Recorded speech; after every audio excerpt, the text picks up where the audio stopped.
మహాగణాధిపతయే నమః. ఓం గురుభ్యో నమః. ఓం శ్రీమాత్రే నమః. పరమేశ్వర స్వరూపమైనటువంటి జ్యోతిష, వాస్తు మరియు ఇతర అనేకమైనటువంటి శాస్త్రములను మనకు అందించినటువంటి మహర్షులకి నమస్కారం. హయగ్రీవ హయగ్రీవ హయగ్రీవేతియో వదేత్ తస్య నిస్సరతే వాణి జహ్నుకన్యా ప్రవాహవత్. అరుణాం కరుణాతరంగితాక్షీం ధృతపాశాంకుశపుష్పబాణచాపాం అనిమాదిభిరావృతాం మయూకైః అహమిత్యేవ విభావయే భవానీం. శ్రీమాత్రే నమః.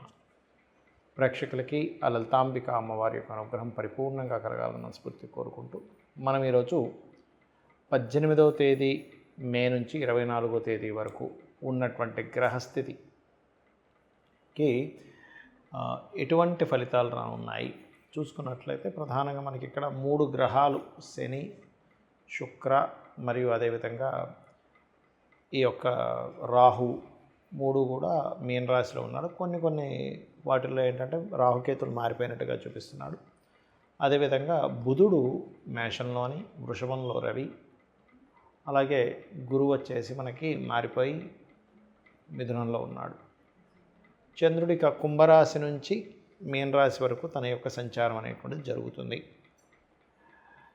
అయితే ఈ యొక్క గ్రహస్థితిని అనుసరించి ద్వాదశ లగ్నాల వారికి ఏ విధంగా ఉండబోతుంది, ఏ విషయాల పట్ల జాగ్రత్త వహించాలి అనేటువంటి అంశాలు ఇప్పుడు మనం తెలుసుకుందాం.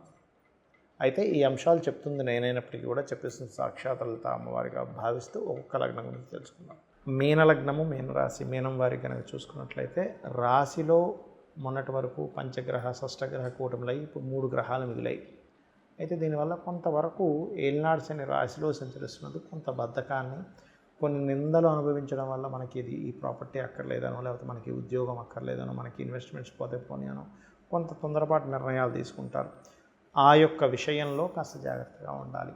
ముఖ్యంగా షేర్ మార్కెట్లో ధనం వెచ్చించే విషయంలోని, లేదా సంతానం ఏదైనా వ్యాపారం కోసం ధనం పెట్టమని అడిగినప్పుడు ఆ యొక్క విషయాల్లోని, మరియు మరొక విషయం ఏంటంటే వీటితో పాటు మీరు ఫ్రెండ్స్కి ఎవరికైనా ధనం సంబంధించిన విషయంలో, లేదా క్రియేటివ్ ఏదైనా సినిమా రంగాలకు సంబంధించిన వాటిలో ధనం ఇన్వెస్ట్మెంట్ చేసే విషయంలోని కొద్దిగా జాగ్రత్తగా ఉండండి.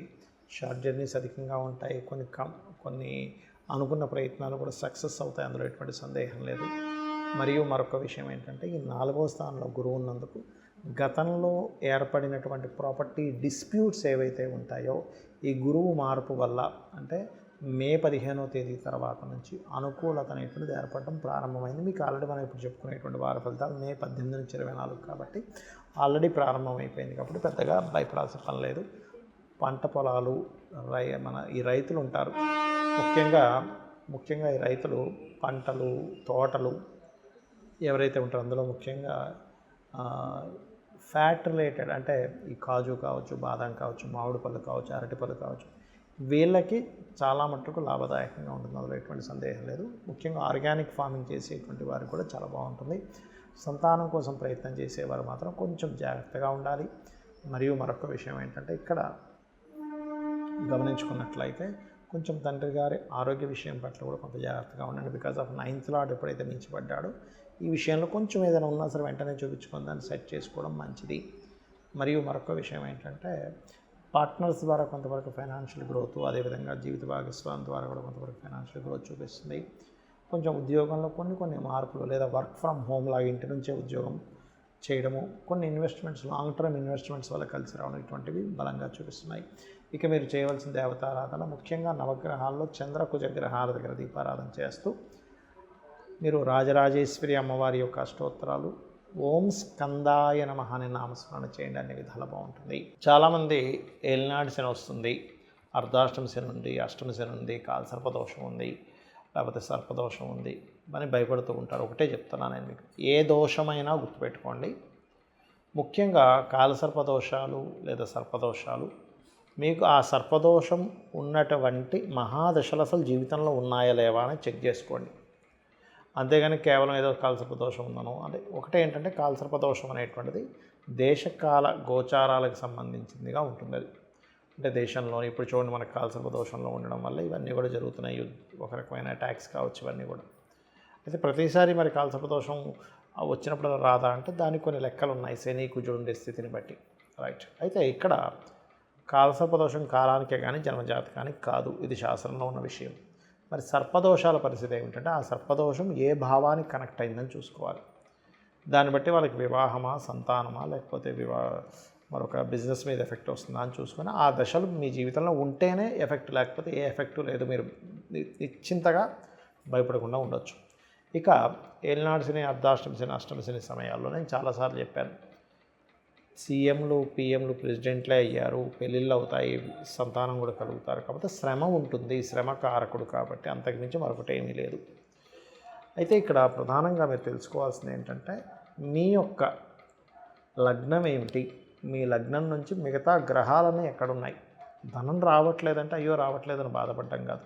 మీ యొక్క జన్మజాతకంలో ధనాన్ని ఇచ్చే గ్రహం ఎవరు, ఏ రూపైన మీకు ధనం వస్తుంది అనేటువంటిది పట్టుకోవాలి. ముఖ్యంగా ఫలానా రూపంలో ధనం అనేటువంటిది యోగం ఉంది అన్నప్పుడు ఆ ఫలానా రూపంలో ఉండే వాటి మూలంగానే ధనయోగం అనేటువంటిది ఉంటుంది, గుర్తుపెట్టుకోండి. అలాగే మరొక విషయం ఏంటంటే ధనంతో పాటు కొంతమంది చూడండి, చిన్నప్పుడు చదువుకునే చదువు వేరే చదువుతారు, కానీ ఏమవుతుంది వాళ్ళకి ఆ యొక్క విద్య అనేటువంటిది అనుకూలించదు. ఎందుకు అనుకూలించదు అంటే వాళ్ళకి ఆ విద్య వల్ల ధనయోగం ఉండదు. కాబట్టి ఏ విద్యలు చదువుకుంటే కేవలం నాలెడ్జ్ సంపాదించుకోవడం, హాబీ కోసం ఏం చదువుతున్నాము, ఫలానా ప్రొఫెషన్గా తీసుకోవాలన్నప్పుడు ఏ గ్రహం అంటే ధనాధిపతి ఏ ప్రొఫెషన్కి కనెక్ట్ అయి ఉందో చెక్ చేసుకోవాలి. అప్పుడు మీకు ఆ చదువు వల్ల ఉపయోగం ఉంటుంది, గుర్తుపెట్టుకోండి. అదేవిధంగా అదొకటే కాకుండా ఒక గృహం కొనుగోలు చేసేటప్పుడు కానీ ఏ డైరెక్షన్ పనికి వస్తుంది, కొనుగోలు చేసే సమయం అవునా కాదా, ఇప్పుడు వివాహం చేసుకునేటప్పుడు కూడా ప్రతి జీవుడికి కూడా అది స్త్రీ కావచ్చు, పురుషుడు కావచ్చు, 3 నుంచి 5 సార్లు దాని యొక్క ప్రభావం ఉంటుంది. అంటే ఆ పలానా ఇయర్స్లో వివాహం అవ్వాలి అని ఆ రకంగా మనం చూసుకోవాలి. ముఖ్యంగా ఏ ఏ సమయాల్లో వివాహ యోగం ఉంది. చాలామంది చేసే మిస్టేక్ ఏంటంటే అనుకూలించినటువంటి సమయంలో వివాహ సంబంధించిన ప్రయత్నాలు చేస్తూ ఉంటారు. అంటే మీ సప్తమాధిపతికి, మీ శుక్రుడికి లేదా మీ కుజుడికి, స్త్రీలకైతే కుజుడికి, పురుషులకైతే శుక్రుడికి శుభగ్రహ సంబంధాలు గోచారంలో లేనప్పుడు ప్రయత్నం చేస్తారు. అప్పుడు సఫలీకృతం అవ్వదు, బాధపడుతూ ఉంటారు. అదేవిధంగా వ్యాపారాలు ప్రారంభించేటప్పుడు కూడా మీకు ఈ సమయం సరైనదా కాదా, విదేశాలకు వెళ్ళేటువంటి విషయాలు కావచ్చు, వ్యాపారాల విషయాలు కావచ్చు. అదేవిధంగా తెలియక కొంతమంది జాబ్ మారిపోతుంటారు, జాబ్ మానేస్తుంటారు. ఈ సమయంలో ఓపికగా ఉండాలా, లేకపోతే జాబ్ మానేసి ఇంకోది వెతుక్కోవచ్చా అనేటువంటిది కూడా మీ జన్మ జాతకంలో ఉంటుంది. ఇవి ప్రధానంగా తెలుసుకోవాల్సిన అంశాలు. దీంతోపాటు కొంతమందికి ఆలస్య వివాహంతో పాటు ఆలస్య సంతానం కూడా ఉంటుంది. ఆలస్యం అసలు ఎందుకు అవుతుంది, చాలామంది తెలియక ఏం చేస్తారంటే బాధపడిపోతుంటారు. అలా కాదు, కొంతమందికి ఆలస్య సంతాన యోగం ఉంటుంది. 3 సంవత్సరాలకి, 5 సంవత్సరాలకి, కొంతమందికి 7, 8 లేదా 10, కొంతమందికి అయితే నేను 15 ఏళ్ళకి కూడా సంతానం కలిగిన వాళ్ళని నేను చూశాను. కాబట్టి మీరు బాధపడకుండా అసలు ఏ దేవత ఆరాధన చేసుకోవాలి, ఇంట్లో కూర్చొని చక్కగా మీరు ఏదో వేలు లక్షలు ఖర్చు పెట్టాల్సిన అవసరం లేకుండా చక్కగా ఇంట్లో కూర్చొనే మీరు ఏ దేవత ఆరాధన చేసుకోవాలి, ఎటువంటి మంత్రం చేసుకోవాలి, ఏ నామాన్ని మీరు స్మరించినట్లయితే ఆ యొక్క దోషం అనేటువంటిది పోతుంది అనేటువంటిది జన్మజాతకంలో మాకు ఉంటుంది. మరి ఈ గోచార ఫలితాలు ఎందుకు అంటే మీ జన్మజాతకం అంటే మీరు ఒక ప్రయత్నం చేస్తున్నారో ఆ ప్రయత్నానికి తగ్గట్టుగా మార్కెట్ ఉందా లేదా అని మనం చూస్తాం ఒక బిజినెస్ చేసేటప్పుడు. ఇప్పుడు ఈ బిజినెస్ తగ్గట్టుగా బయట మార్కెట్ ఉందా లేదా, ఎలా అయితే మార్కెట్ పాజిటివ్గా ఉంటే మీరు చేసే బిజినెస్ ఎలా అయితే పాజిటివ్గా ఉంటుందో గోచారం కూడా అంతే. మీరు ఒక ప్రయత్నం చేస్తున్నారు, ఆ ప్రయత్నానికి గోచారం అనుకూలంగా ఉందా లేదా చూసుకుంటాం. గోచారము అనుకూలంగా ఉంది, మీ యొక్క జన్మజాతకం కూడా అనుకూలంగానే చూపిస్తుంది అనుకోండి, అప్పుడు ఎటువంటి ఇబ్బంది అనేటువంటిది రాదు, ఇది గుర్తుపెట్టుకోవాలి. కాబట్టి అందుకు మనం గోచారం చూసుకోవాలి.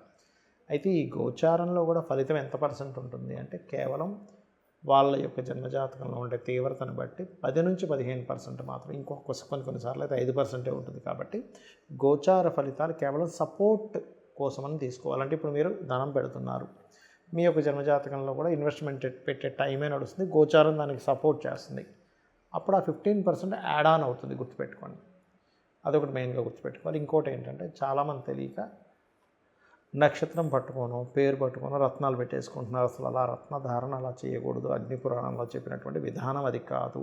చాలా స్పష్టంగా మీ లగ్నానికి శుభులు పాపుల్ని పేరు చేసుకొని అందులో శుభులు శుభ ఫలితాలే ఇస్తున్నారా లేకపోతే పాపులు శుభ ఫలితాలు ఇస్తున్నారా లెక్కలేసుకొని మీకు నడుస్తున్న మహాదశని మీరు ఏదైతే సంకల్పం అనుకుంటున్నారో ఆ సంకల్ప సంబంధంగా వేసుకోవాలి రత్నము. ఇందులో ఇంకొంతమంది కొన్ని అపోహలు ఉన్నాయి.